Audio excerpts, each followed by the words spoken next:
Hello and welcome to the last day of our sew-along. Today we'll be putting the finishing touches on the sleeves and hemming the bottom of the shirt or the dress. So I'm adding my button tabs and the cuffs. If you're not, you can just go ahead and hem both the sleeves and the bottom with a 1/2 inch seam allowance. Easy peasy. If you're doing a tank option, you will be finishing the the arm opening with the single fold bias tape, just like you finished the neckband yesterday. Exactly the same steps. Your outside of the sleeve will look like this, and your inside of the sleeve will have the bias tape. Easy peasy for the tank option too. So let's go ahead and work on our bottom tabs if you're adding them. Take your bottom tabs and place them right sides together, and with a 1/2 inch seam allowance, sew around.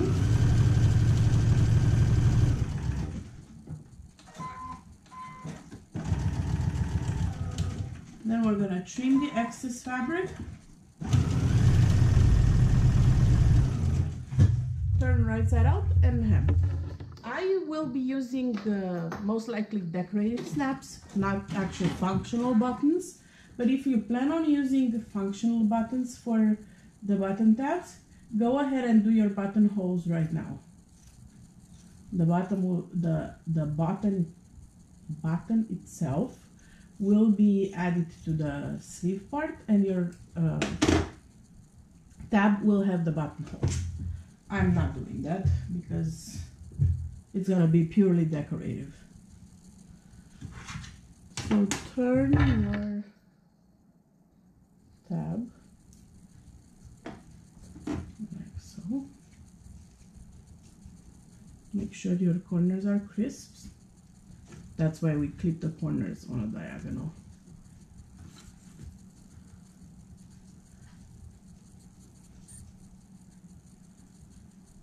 I've interfaced mine thinking that I might do an actual button, but I changed my mind, so that's why you see mine interfaced. You don't really need to interface it if it's purely decorative. If you do plan on adding a functional buttonhole, definitely add your interfacing. Alright, I'm gonna make my corners crisp. As crisp as I can get them. And then you can optionally, top stitch, and not optional, definitely press it. Press it out.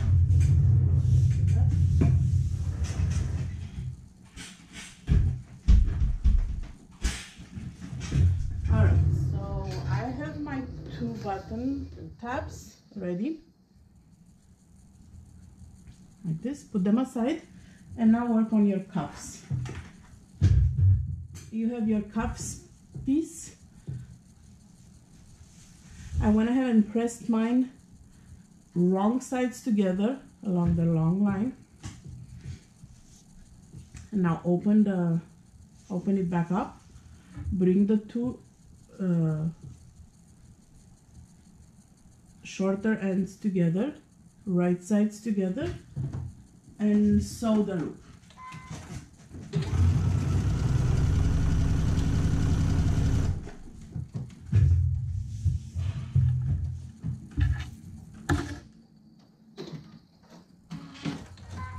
Easy peasy.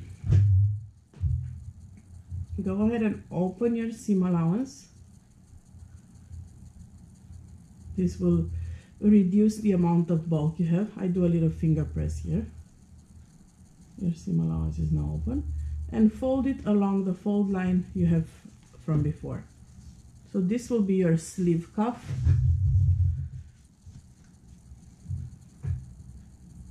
Now take your sleeve, your dress or your shirt sleeve, with the outside out. Slide your sleeve in the cuff. Make sure that the side seam that starts at the sleeve is matched to the ones you have with the seam. You want those 2 seams to match. You don't want your seam on the top of the shoulder. This is a 1:1 ratio, so everything should be matching perfectly.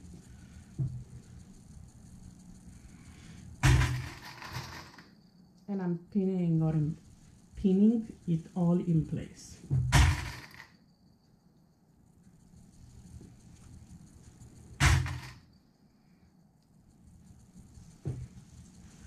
I absolutely love how it turned out.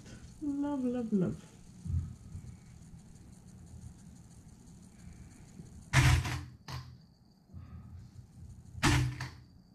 All right, before you stitch around the sleeve, before you go ahead and stitch around here, take your button tabs and with the, let's see, because I want it to be like this after. Okay, with the right side up, if you have a right and a wrong side, place it along your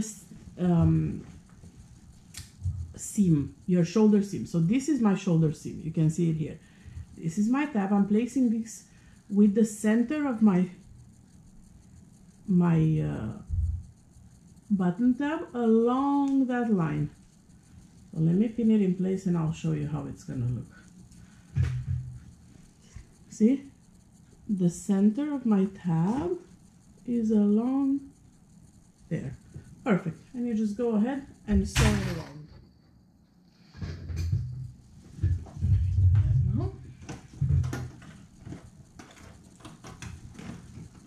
Again with a 1/2 inch seam allowance, and I will be finishing this with my serger.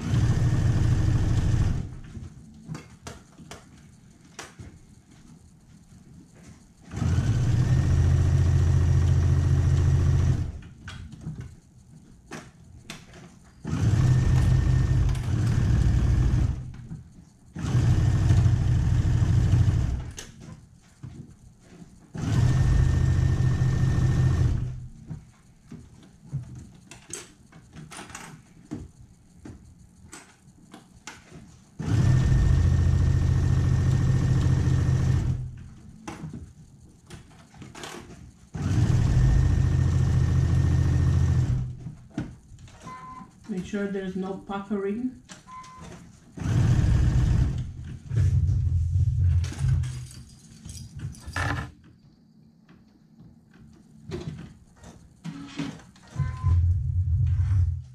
Alright, so this is my sleeve, my left sleeve. I'm gonna finish this with the serger right now. Then I'll press it down here. I'm just gonna press the seam allowance and then fold it back up. You see what I'm doing? So the seam allowance, which will be right now it's raw, but it will have a serger edge later on. I'm pressing it like so,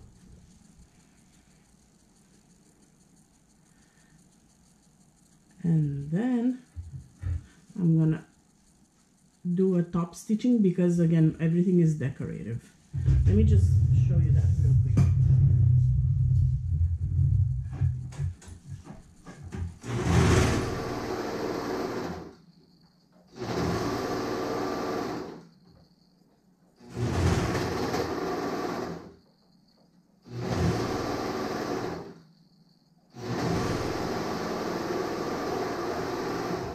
Now it's serged, so I can show it to you easier. You can see better now that it's serged. So I'm gonna take my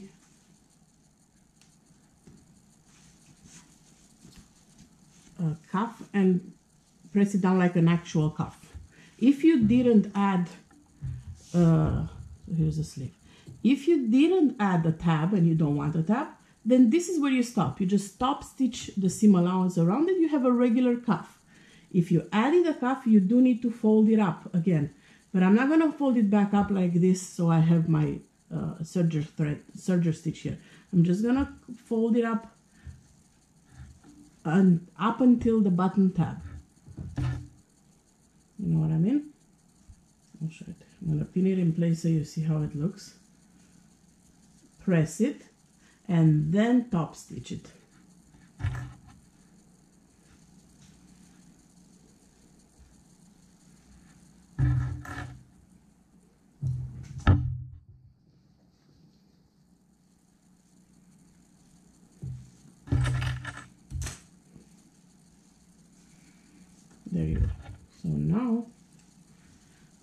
I have my cuff up.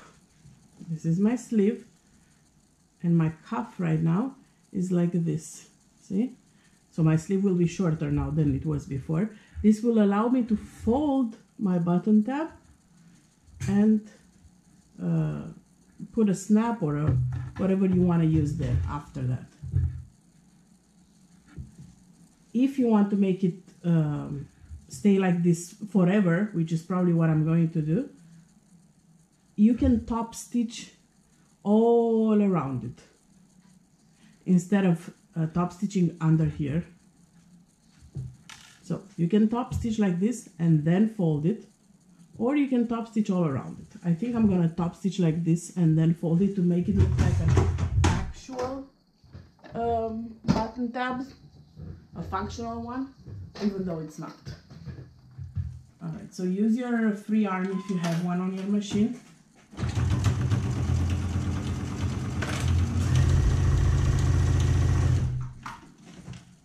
You can press and skip this top stitching one step and just stack the cuffs like the pattern suggested. Just stack them on along the shoulder seam and along the side seam. But I like this top stitching. You can actually do a decorative top stitching and take it up a notch.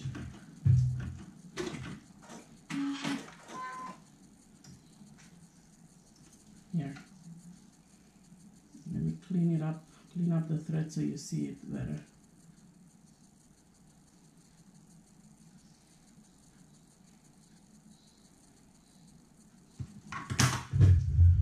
Okay. And obviously press it. So now my cuff is up and it's top stitch, and this will just fold over, and here I'll put either a snap or a permanent button, just to sew a button through all the layers, so it's not a functional tab, but it still has a button. But you can put snaps, it's up to you. So this is how the sleeves will look like. You can tack it like the pattern says along the seams here so it doesn't unfold. You're gonna stitch in the ditch in the seams there. This way the tack is invisible, but it will hold the cuff from rolling. See? Right here I did a little stitch, so now my cuff is being held to the sleeve. Of course, you're gonna repeat the same steps for your other side. The next step that we have to do today is hemming the bottom of the dress or the top. This is I'm doing the curved hem, so, and it's a woven pattern, so some may say it might be more difficult to hem. I'm not one of them. I find that it is easier to fold 1/4 inch and then fold another 1/4 if you want an enclosed hem, and then sew it around. Or the easiest way and quickest way would be to just serge around the raw edge of your dress or your shirt and then just fold 1/2 inch. And this way you have, and I like this method not because it's quick, but because it also has less bulk, so it makes flowier fabric flow better, if you know what I mean, versus having two. This is nice because it doesn't show. It's what I recommend using if you're doing a cap sleeve for the hem. It doesn't show any serger stitching, but if you just serge and fold 1/2 inch like this instead, I feel like because it's only one fold of fabric, it keeps the flowiness of the fabric better. So pick whatever method you want, whatever it's easier for you, and you find that you prefer the look or the process itself, if you find it easier for you. Finish the raw the hem and your other sleeve, and post a picture of your day 6 progress, which is also your final picture of the sew along, in the day 6 picture comments of the album. Today is Saturday. I want to say Saturday, day 6 of the week. Yes, it's Saturday. So we have actually today is day 7 of the sew along. See, I got a little confused. So today is day 7 of the sew along. So I'm gonna give you until Tuesday. Today is Sunday, which means I'll give you until Tuesday to finish your project. And Tuesday evening, I'm gonna the team will pick 2 winners, one for that will win a parents card and backstitch goodies, and another one that will win a Made for Mermaids gift card and backstitch goodies. So I will talk to you guys soon. Again, as always, don't forget, if you have any questions, post them on the wall or in the comments of the videos, and use the album for the final picture. If I don't see your picture in the comments of the day 7, I repeat, day 7 photo of the album, it will not count towards yours. When we pick the winners, we only look at the comments of the day 7. So if you want to be entered to have a chance for the prizes, make sure your picture goes there, not in the blog comments, not in the link for the blog that I post every morning, not on the wall. You're welcome to post them there too, including the Parents for Pirates group when you finish it, and I encourage you to do so. But if you want to be included in the drawing, post it in the comments of day 7 photo of the album for the brunch blouse sew along. I will talk to you guys soon, and best of luck to all of you. Bye.